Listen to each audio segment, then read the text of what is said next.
런던 한복판에서 지갑을 떨어뜨렸습니다. 안에는 현금, 카드, 신분증까지 들어 있었죠. 40초 만에 사라졌습니다.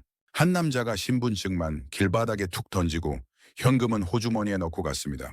역시 뉴욕에서도 똑같았습니다. 10명 중 7명이 그냥 가져갔죠. 남미에서는 더 노골적이었습니다. 돈만 쓸어 담고 빈 지갑은 쓰레기통에 버렸습니다. 세계적 심리학자 데이비드 톰슨, 그는 22년간 30개국을 돌며 확신했습니다. 인간은 어디서나 똑같다고. 상황만 되면 누구나 이기적이 된다고. 그의 논문 제목은 이미 정해져 있었습니다. 도덕은 환상이다. 그런데 한국 서울 명동 거리에서 믿을 수 없는 일이 벌어집니다. 한 청년이 50만 원 든 지갑을 주우더니 달아나지 않습니다. 주변을 둘러보며 주인을 찾습니다. 지갑을 열어보지만 돈을 세지 않습니다. 그 신분증을 먼저 봅니다.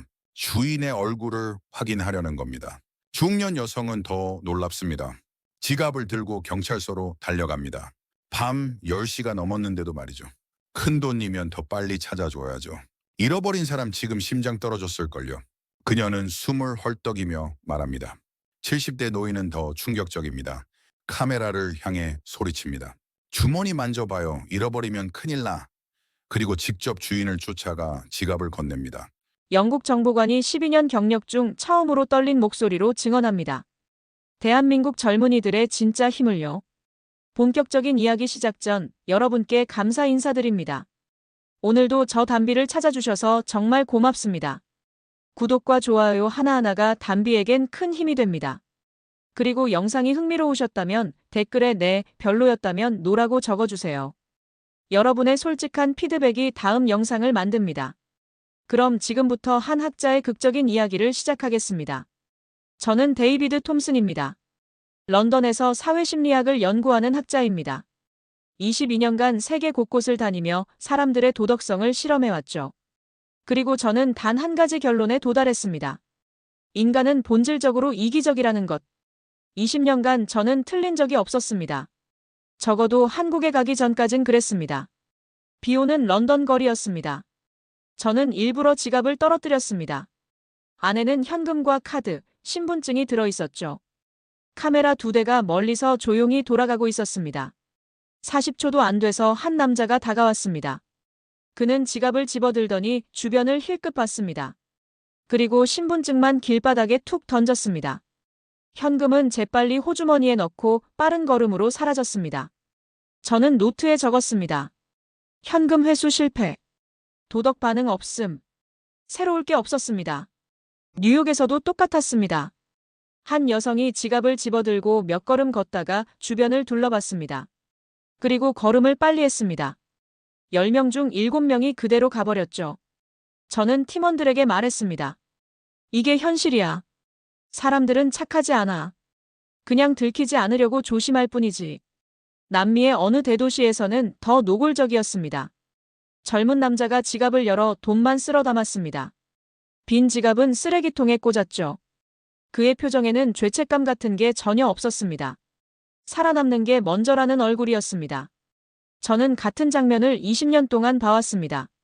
파리에서도 베를린에서도 시드니에서도 마찬가지였습니다. 사람은 어디를 가도 같았습니다. 상황만 되면 누구나 자기 것부터 챙겼습니다. 저는 확신했습니다. 도덕이란 건 결국 사치에 불과하다고요. 그러던 어느 날 팀원 한 명이 물었습니다. 서울도 찍어볼까요? 저는 코웃음을 쳤습니다. 아시아의 정보기술 강국? 기술이 양심을 만들어준다고 생각해? 솔직히 말하면 한국은 제 논문의 마지막 점 하나 찍는 정도였습니다. 그저 데이터 한 줄 더해서 결론을 확실히 하려는 것뿐이었죠. 하지만 이상한 일이 생겼습니다. 비행기 표를 예약하는데 손가락이 미세하게 떨렸습니다. 20년 동안 한 번도 느껴본 적 없는 감정이었습니다. 긴장이었을까요? 아니면 두려움이었을까요? 말도 안 되는 일이었습니다. 그냥 또 하나의 실험일 뿐인데 말입니다. 그날 밤 저는 잠을 설쳤습니다. 꿈속에서 누군가가 계속 제게 말했습니다. 주머니 만져봐요. 잃어버리면 큰일 나. 낯선 목소리였지만 묘하게 마음에 남았습니다. 2024년 가을, 저는 인천공항에 내렸습니다. 공항은 깨끗했고 사람들은 질서 있게 움직였습니다. 하지만 그런 건 중요하지 않았습니다. 겉모습은 언제나 사람을 속이니까요. 진짜 모습은 거리에서 드러나는 법입니다.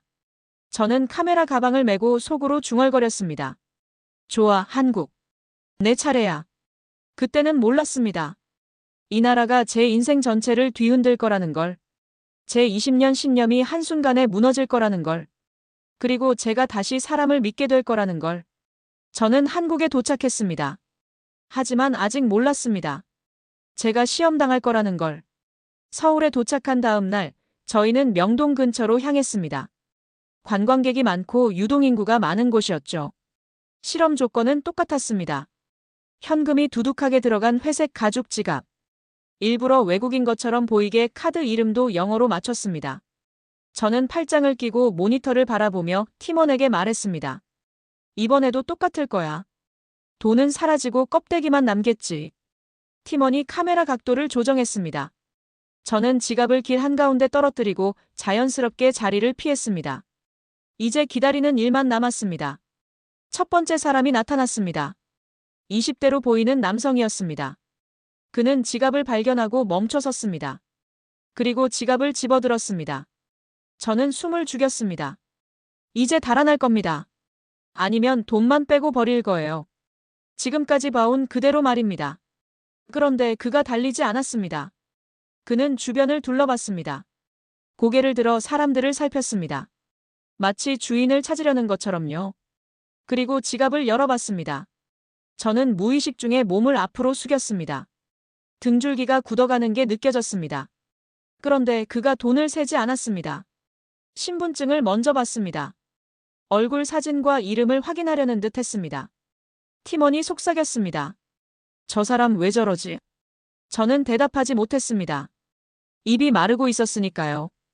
잠시 후 두 번째 사람이 나타났습니다. 중년 여성이었습니다. 그녀도 지갑을 집어들었습니다. 그리고 곧장 근처 경찰 치안센터 쪽으로 걸어갔습니다. 카메라가 그녀를 따라갔습니다. 그녀는 주변 사람들에게 물으며 이동했습니다. 누가 지갑 떨어뜨렸어요? 그리고 그녀가 한 말이 제 귀를 때렸습니다. 큰 돈이면 더 빨리 찾아줘야지. 이거 없어지면 얼마나 속이 타겠어. 저는 멈췄습니다. 모니터를 멍하니 바라봤습니다. 큰 돈이니까 가져간다가 아니었습니다.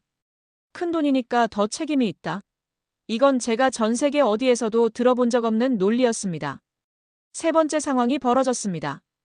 회색 모자를 쓴 노인이 지갑을 주었습니다. 그리고 저희 카메라 쪽을 향해 말했습니다. 주머니 만져봐요. 잃어버리면 큰일 나. 그는 지갑 주인이라고 생각한 저희 스태프를 쫓아가서 직접 돌려줬습니다. 그 장면을 보는 순간 제 손가락이 떨리고 있다는 걸 깨달았습니다. 이건 그냥 착한 사람 몇 명의 예외가 아니었습니다. 이건 문화였습니다. 습관이었습니다. 생활화된 양심이었습니다. 저는 팀에게 기록을 지시했습니다. 사례 3건 모두 현금 미이탈. 전원주인 회수 시도. 제 목소리는 최대한 중립적으로 들리려 했지만 안 됐습니다. 떨림이 묻어났습니다. 저는 속으로 중얼거렸습니다. 아니, 왜 아무도 돈을 안 만지지? 왜 당연하다는 표정을 짓지? 도대체 이 나라는 뭐지? 프랑스 출신 팀원이 조용히 물었습니다. 데이비드, 여기선 남의 돈을 만지는 것 자체가 금기인 건가? 저는 대답을 못했습니다. 그 질문이 본질을 찔렀기 때문입니다. 한국에서는 훔치면 처벌받는다는 수준이 아니었습니다. 그런 행동을 하는 사람 자체가 수치라는 공감대가 이미 깔려있는 것처럼 보였습니다. 저는 현장 노트에 적었습니다. 서울 사례 3건. 현금 회수 시도 제로. 주인 탐색 시도 셋. 타인의 마음 상태를 우선 언급한 사례 셋. 그들은 돈을 본 게 아니었습니다. 돈 잃어버린 사람의 얼굴 표정을 본 것이었습니다. 이건 도덕이 아니라 공감이었습니다. 이 수준의 공감은 사회 전체 신뢰도가 낮으면 절대 불가능합니다. 한국은 내가 남을 믿어도 안전한 사회라는 합의가 이미 있었습니다. 저는 그 사실이 전율처럼 느껴졌습니다. 저는 그동안 인간은 본질적으로 이기적이다라는 문장을 신앙처럼 믿어왔습니다. 그런데 지금 제 앞에는 이 문장을 조롱하듯 살아 움직이는 증거가 서 있었습니다. 타인의 돈이 아니라 타인의 불안을 먼저 걱정하는 사람들. 저는 카메라를 보며 중얼거렸습니다. 내가 틀렸나? 그 한마디는 제 22년 경력 전체에 금이 가는 소리였습니다. 저는 결정을 내렸습니다. 단순 거리 실험만으로 끝낼 수 없었습니다. 더 극단적인 상황, 더 큰 금액, 더 불리한 조건에서도 저 반응이 유지되는지 확인해야 했습니다. 저는 한국을 한 번 더 시험해보기로 했습니다. 이번엔 돌려주기 어려운 상황을 일부러 만들 생각이었습니다. 진짜냐, 우연이냐? 이건 이제 흥미로운 현상이 아니라 진실을 가르는 전쟁이었습니다. 좋아. 한 번 더 해보자. 이번엔 누구도 쉽게 움직일 수 없게 만들어.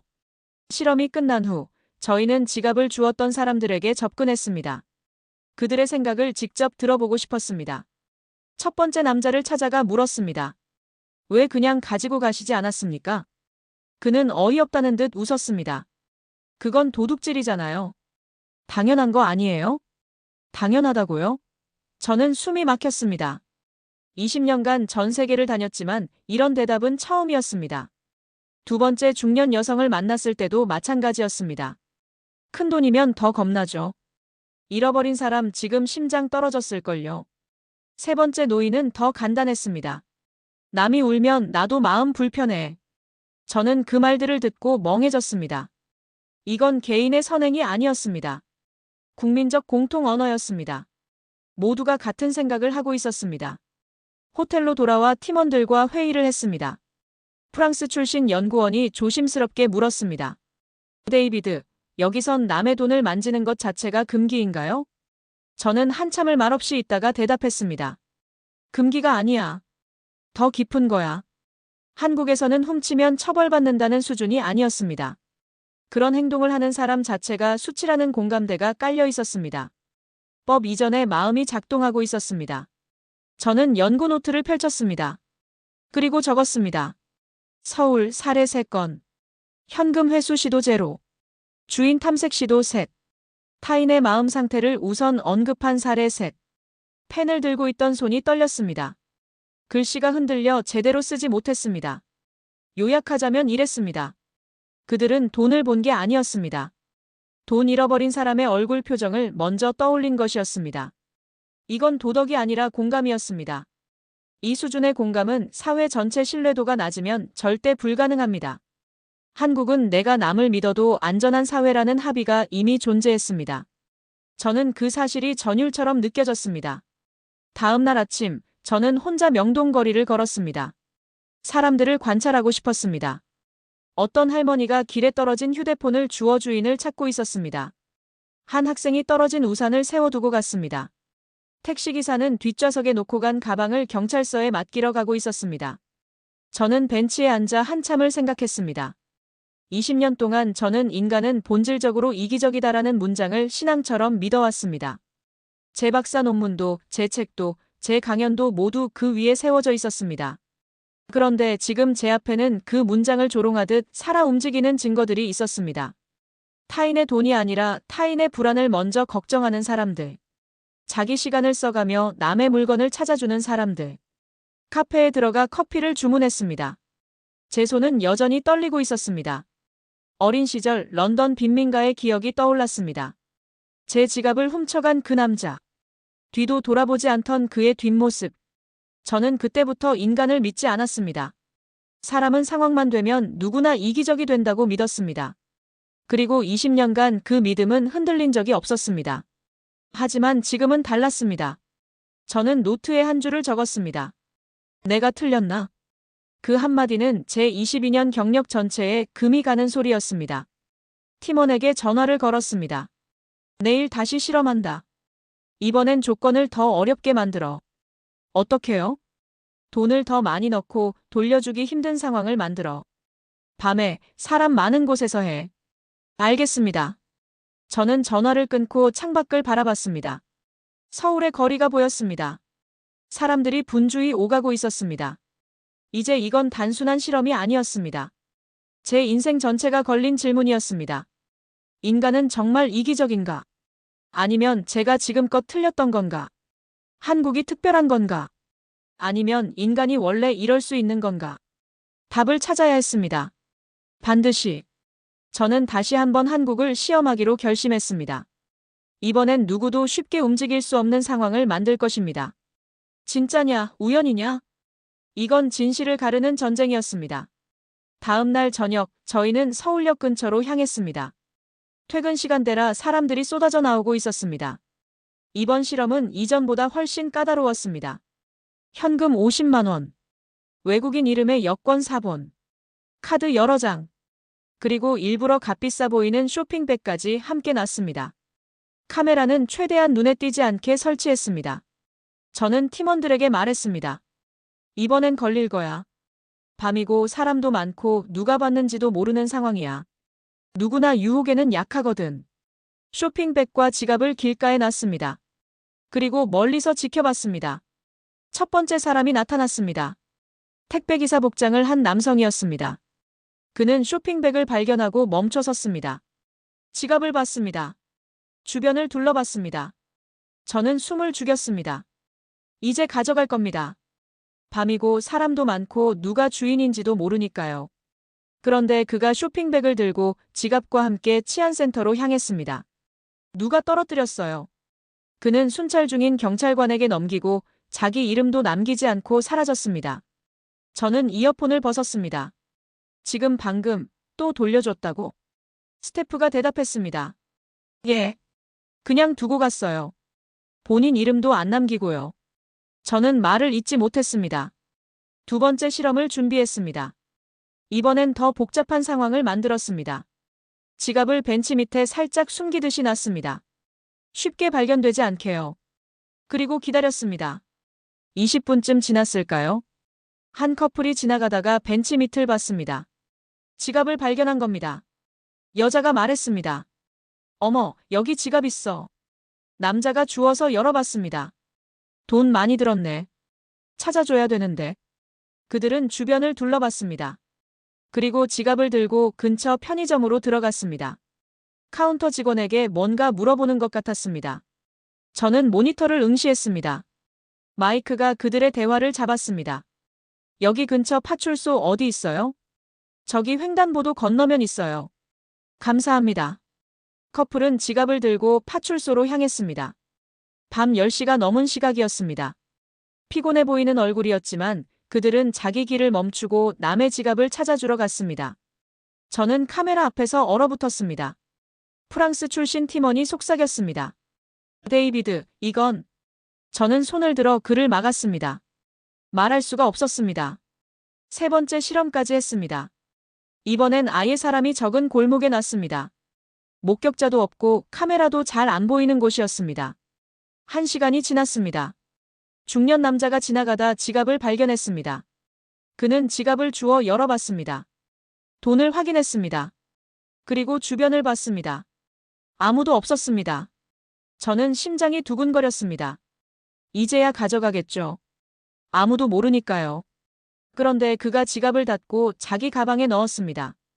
그리고 빠른 걸음으로 걸어갔습니다. 저는 생각했습니다. 역시 결국은 가져가는구나. 그런데 그가 멈춰 섰습니다. 그리고 다시 돌아왔습니다. 지갑을 꺼내 다시 봤습니다. 신분증을 유심히 들여다봤습니다. 그리고 그는 휴대폰을 꺼냈습니다. 무언가를 검색했습니다. 잠시 후 전화를 걸었습니다. 여보세요, 거기 파출소죠? 지갑 하나 주웠는데요. 저는 모니터 앞에서 두 손으로 얼굴을 감쌌습니다. 팀원이 조용히 말했습니다. 데이비드, 괜찮아요? 저는 대답하지 못했습니다. 손이 떨렸습니다. 목소리가 나오지 않았습니다. 이건 우연이 아니었습니다. 예외도 아니었습니다. 한두 명의 착한 사람이 아니었습니다. 이건 시스템이었습니다. 문화였습니다. 한국 사람들의 기본값이었습니다. 저는 연구 노트를 펼쳤습니다. 손이 떨려 글씨가 제대로 써지지 않았습니다. 제 실험 3건. 현금 50만 원. 맘 시간대. 목격자 최소화. 결과 3건 모두 반납. 개인 이익 추구 제로. 저는 펜을 놓고 고개를 들었습니다. 천장을 바라봤습니다. 눈가가 뜨거워졌습니다. 그동안 제가 뭘 한 겁니까? 20년간 전 세계를 돌며 인간은 이기적이다라고 외쳤습니다.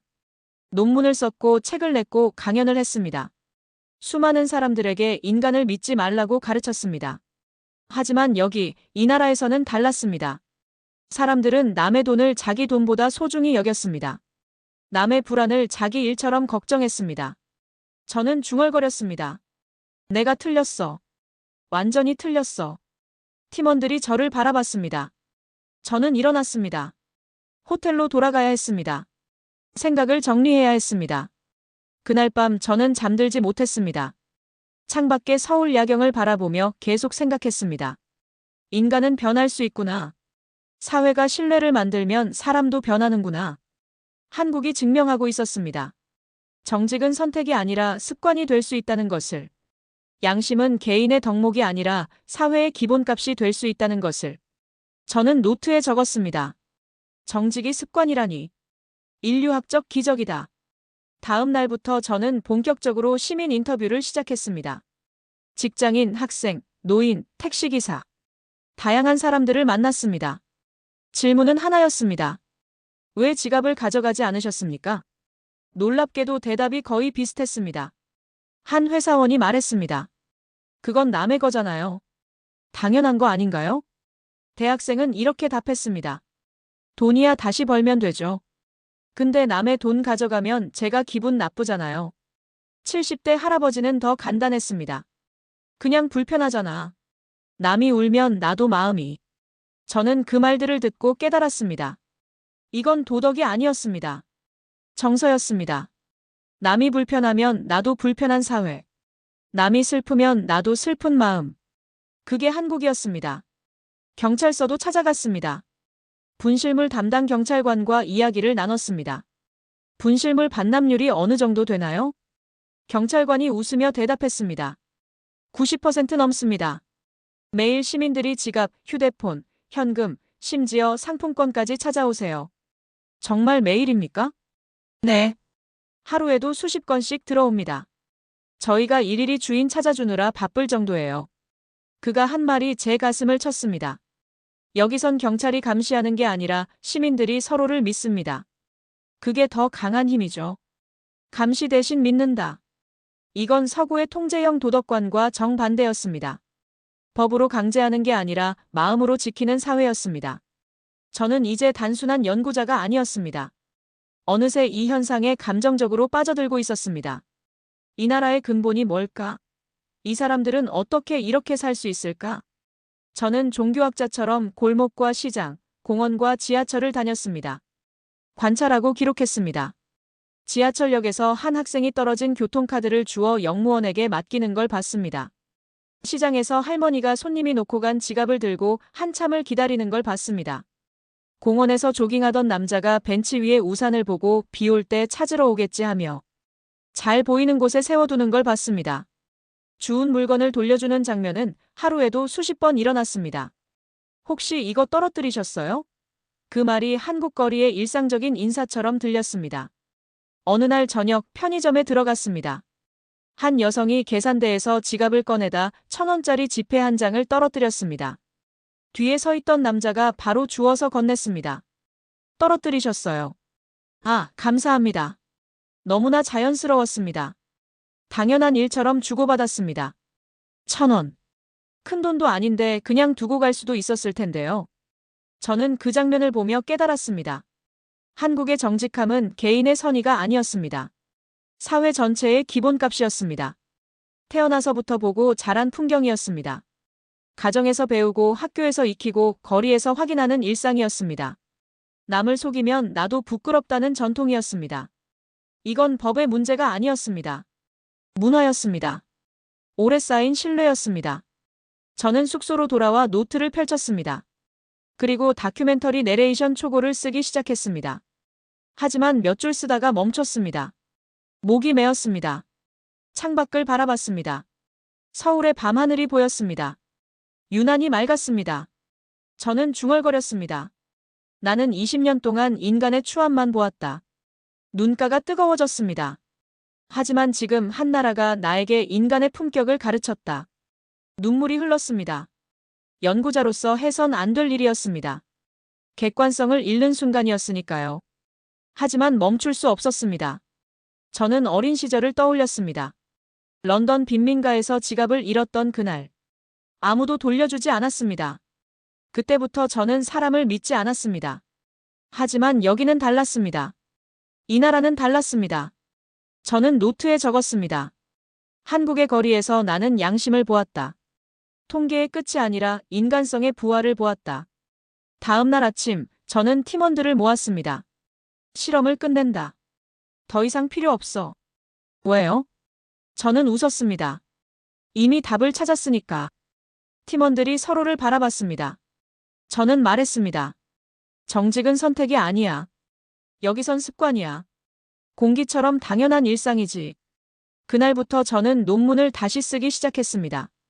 20년간 쌓아온 모든 결론을 뒤집어야 했습니다. 인간은 이기적이다. 아니었습니다. 도덕은 환상이다. 틀렸습니다. 한국이 증명했습니다. 인간은 변할 수 있다고. 사회가 신뢰를 만들면 사람도 달라진다고. 저는 키보드를 두드렸습니다. 새로운 제목을 적었습니다. 도덕의 증거 한국 사례. 그리고 첫 문장을 썼습니다.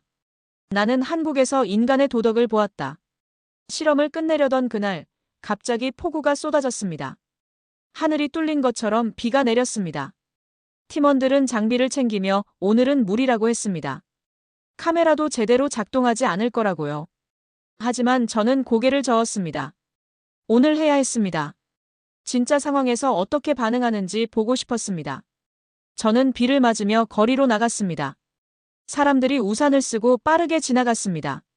모두 집에 가려고 바쁜 시간이었습니다. 누구도 길바닥을 신경 쓸 여유가 없어 보였습니다. 지갑을 꺼냈습니다. 돈이 삐져나오게 일부러 조금 열어뒀습니다.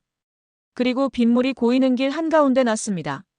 카메라는 빗물에 렌즈가 흐려져 화면이 제대로 보이지 않았습니다. 하지만 상관없었습니다. 제 눈으로 직접 볼 테니까요. 첫 번째 사람이 나타났습니다. 젊은 남성이었습니다. 그는 지갑을 발견하고 멈춰 섰습니다. 비를 맞으며 지갑을 내려다봤습니다. 그리고 그가 한 행동을 저는 평생 잊지 못할 겁니다. 그는 자기 우산을 지갑 위에 씌웠습니다. 지갑이 더 젖지 않게요. 무릎을 꿇고 지갑을 주었습니다. 돈을 한 장 한 장 확인하며 물기를 조심스럽게 닦았습니다.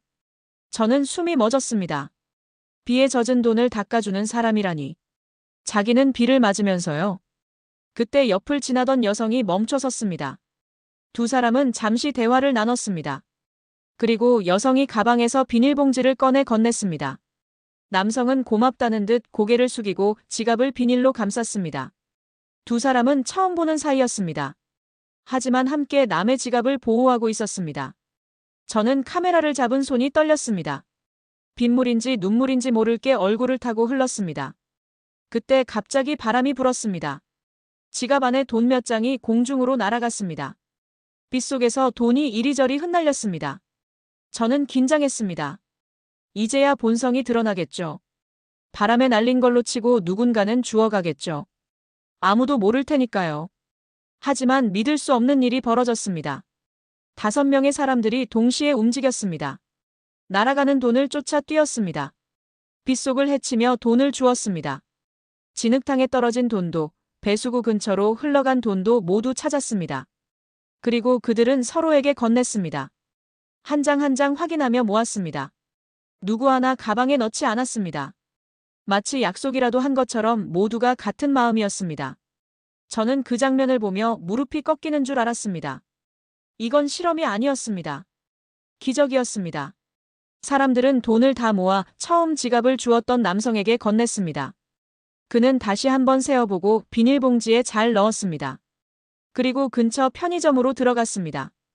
아마 경찰에 신고하러 가는 것 같았습니다. 저는 그 자리에 서서 한참을 움직이지 못했습니다. 빗방울이 제 얼굴을 때렸지만 눈물과 섞여 구분되지 않았습니다.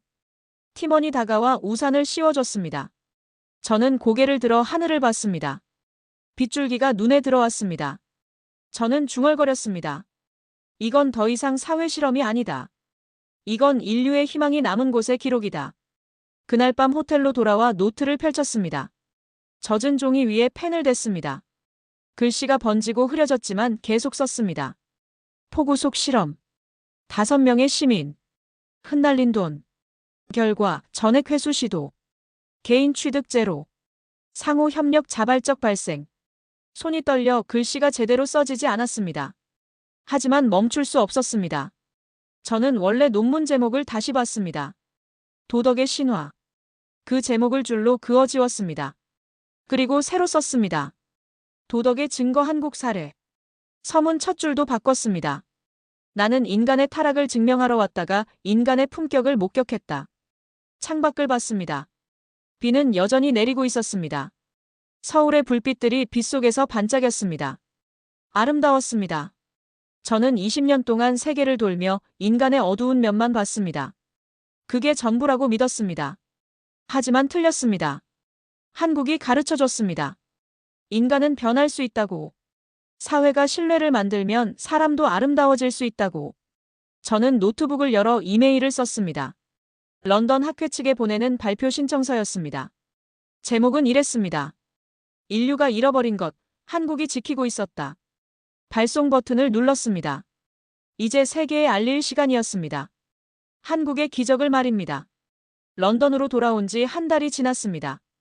국제사회 심리학회 발표를 앞두고 저는 자료를 정리하고 있었습니다. 책상 위에는 빗물 자국이 남은 연구 노트 한 권이 놓여 있었습니다. 표지에 적힌 제목, 도덕의 증거. 한국 사례. 발표 당일 강당은 사람들로 가득 찼습니다. 세계 각국에서 온 심리학자, 사회학자, 인류학자들이 모였습니다. 저는 단상에 올라 마이크를 잡았습니다. 손이 떨렸습니다. 하지만 이번엔 두려움이 아니었습니다. 확신이었습니다. 발표를 시작하자마자 청중석에서 웅성거림이 들렸습니다. 한 연구자가 손을 들었습니다. 한국이요? 그건 특수한 경우 아닙니까? 사회 통제가 강한 나라잖아요. 다른 사람도 거들었습니다. 아시아는 집단주의 문화니까요. 진짜 도덕과는 다르죠. 저는 천천히 고개를 들었습니다. 그들을 바라봤습니다. 예전에 저와 똑같은 얼굴들이었습니다. 믿지 않는 눈빛, 냉소적인 태도. 저도 한국에 가기 전엔 그랬으니까요. 저는 조용히 물었습니다. 그렇다면 여러분은 비에 젖은 돈을 닦아주는 사회를 본 적 있습니까? 강당이 조용해졌습니다. 저는 스크린을 켰습니다. 서울 포구 속 시민들의 영상이 흘러나왔습니다. 우산을 지갑에 씌우는 남성, 비닐봉지를 건네는 여성, 흩날리는 돈을 함께 줍는 5명의 사람들. 영상이 끝났습니다. 강당은 여전히 조용했습니다. 몇몇 사람들의 눈가가 붉어져 있었습니다. 차가운 과학자들의 얼굴에 감정이 스며들고 있었습니다. 저는 말했습니다. 이건 문화가 아닙니다. 인간의 가능성입니다. 그날 발표가 끝나고 많은 사람들이 다가왔습니다. 질문을 쏟아냈습니다. 어떻게 그게 가능하냐고. 정말 조작이 아니냐고. 저는 모든 데이터를 공개했습니다. 원본 영상, 인터뷰 기록, 통계 자료까지. 다음 날부터 언론이 움직였습니다. 영국 방송, 미국 뉴스, 프랑스 신문까지. 전 세계 주요 언론이 보도하기 시작했습니다.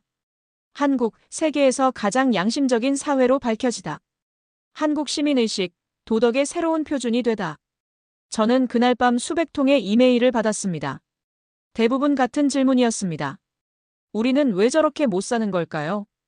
그들을 배우고 싶습니다. 일주일 후 기자회견이 열렸습니다. 세계 각국의 기자들이 모였습니다. 플래시가 터졌습니다. 질문이 쏟아졌습니다. 한 기자가 물었습니다. 한국의 정직함이 경제 발전과 관련이 있습니까? 저는 고개를 저었습니다. 반대입니다. 경제가 도덕을 만든 게 아닙니다. 도덕이 경제를 만든 겁니다. 서로를 믿는 사회가 더 빠르게 성장합니다. 또 다른 기자가 물었습니다. 다른 나라도 한국처럼 될 수 있을까요? 저는 잠시 생각했습니다. 그리고 대답했습니다. 가능합니다. 하지만 쉽지 않습니다. 한국은 수십 년에 걸쳐 신뢰를 쌓았습니다. 가정에서, 학교에서, 거리에서. 그게 문화가 됐고 습관이 됐습니다. 마지막 질문이 들어왔습니다. 교수님은 20년간 인간은 이기적이라고 주장하셨는데 이제 생각이 바뀌셨습니까? 저는 마이크를 잡았습니다. 목소리가 떨렸습니다. 하지만 확신에 차 있었습니다. 한국은 경제 강국이기 전에 도덕 강국입니다. 플래시가 더 세게 터졌습니다. 그들이 보여준 건 기술이 아니라 품격입니다. 기자들이 받아 적었습니다. 그 품격이야말로 우리가 다시 인간을 믿게 하는 이유입니다. 강당이 조용해졌습니다. 모든 사람이 저를 바라봤습니다. 어떤 사람은 고개를 끄덕였습니다. 어떤 사람은 눈물을 닦았습니다. 기자회견이 끝나고 한 노교수가 다가왔습니다. 그는 제 손을 잡았습니다. 자네가 옳았네. 인간에게는 아직 희망이 있어. 저는 고개를 숙였습니다. 눈가가 뜨거워졌습니다. 그날 밤 호텔방으로 돌아왔습니다. 창밖에 런던 야경을 바라봤습니다. 고향이었지만 낯설게 느껴졌습니다. 서울의 거리가 그리웠습니다. 그 따뜻한 사람들이 그리웠습니다. 저는 노트북을 열었습니다. 논문 마지막 문장을 썼습니다. 나는 한국에서 인간을 다시 믿게 됐다. 도덕은 환상이 아니었다. 한국이 그 증거였다. 저장 버튼을 눌렀습니다. 22년 만에 제 신념이 바뀌는 순간이었습니다. 다음 날 아침, 저는 비행기표를 예약했습니다. 목적지는 서울이었습니다. 다시 가야 했습니다. 그 나라를 다시 봐야 했습니다. 이번엔 연구자로서가 아니었습니다. 배우는 사람으로서였습니다. 인간의 품격을 배우러 가는 길이었습니다. 2달 후, 저는 다시 인천공항에 내렸습니다. 이번에는 연구 장비가 없었습니다. 카메라도 노트도 없었습니다. 오직 감사하는 마음만 가득했습니다. 공항에 안내방송이 들렸습니다. 깨끗한 복도를 걷는 사람들의 질서정연한 모습이 보였습니다. 서로 양보하고 기다리는 모습이 눈에 들어왔습니다. 저는 미소 지었습니다. 이곳은 여전히 깨끗했습니다. 그리고 따뜻했습니다. 그동안 많은 일이 있었습니다. 제 논문이 UN 인류 발전 보고서에 인용됐습니다. 한국의 시민의식은 사회 신뢰도의 새로운 기준이다. 그 문장이 공식 문서에 실렸습니다. 해외 여러 대학의 교재에도 한국 사례가 등장하기 시작했습니다. 코리안 모럴 리플렉스. 한국식 도덕 반응. 새로운 학술 용어가 생겼습니다. 한국은 이제 양심대국으로 불렸습니다. 저는 서울 시내로 들어왔습니다. 명동 거리를 다시 걸었습니다. 몇 달 전 지갑 실험을 했던 그곳이었습니다. 사람들은 여전히 바빴습니다. 하지만 서두르면서도 서로를 배려했습니다. 한 할머니가 길에서 지팡이를 떨어뜨렸습니다. 지나가던 젊은이가 바로 주워드렸습니다. 할머니는 고맙다며 손을 흔들었습니다. 젊은이는 웃으며 다시 길을 갔습니다. 너무나 자연스러운 풍경이었습니다. 저는 카페에 앉아 커피를 마셨습니다. 창밖을 바라보며 생각했습니다. 이 나라는 어떻게 이렇게 됐을까? 무엇이 이들을 이렇게 만들었을까? 답은 간단했습니다. 오랜 시간이었습니다. 한 세대, 두 세대를 거치며 쌓인 신뢰였습니다. 부모가 자식에게 가르치고 이웃이 이웃에게 보여주고 그렇게 전해진 습관이었습니다. 다음 날, 저는 마지막 다큐멘터리 촬영을 했습니다. 카메라 앞에 섰습니다. 차분히 말했습니다.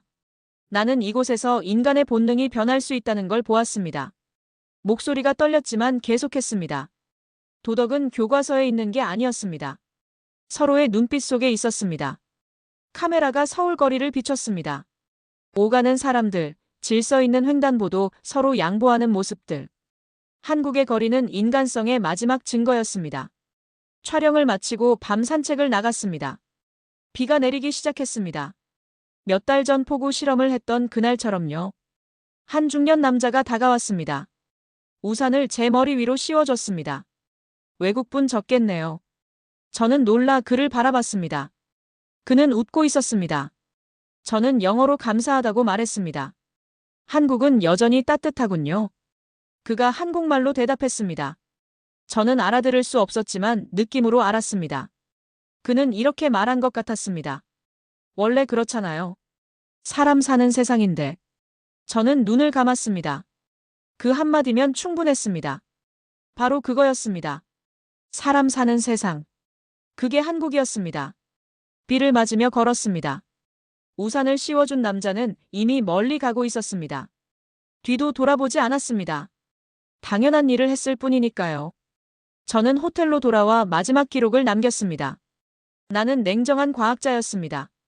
하지만 이 나라를 통해 인간을 다시 믿게 됐습니다. 정직은 제도가 아닌 문화이고 문화는 결국 인간의 품격입니다. 손이 떨렸습니다. 마지막 문장을 쓰기가 두려웠습니다. 하지만 써야 했습니다. 진실이니까요. 이제 나는 믿습니다.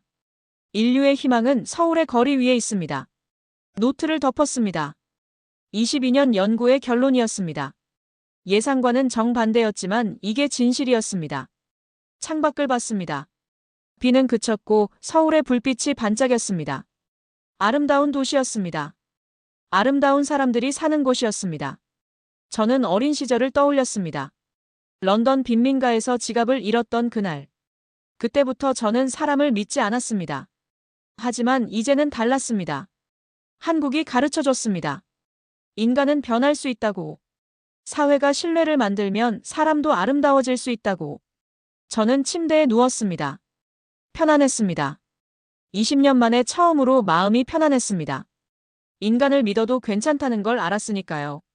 다음 날 아침 공항으로 향했습니다. 떠나는 게 아쉬웠습니다. 하지만 할 일이 있었습니다. 세계에 알려야 했습니다. 한국의 기적을 말입니다. 비행기에 올랐습니다. 창밖으로 서울이 보였습니다. 저는 손을 흔들었습니다.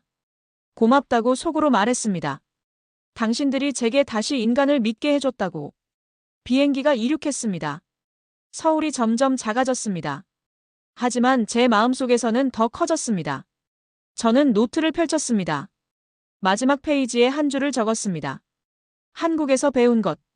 정직은 선택이 아니라 습관이다. 그리고 그 습관이 세상을 바꾼다. 노트를 덮었습니다. 이제 새로운 시작이었습니다. 한국이 보여준 길을 따라 세계를 바꿀 시간이었습니다. 여러분, 오늘 이야기는 여기까지입니다. 데이비드 톰슨이 발견한 한국의 아름다움.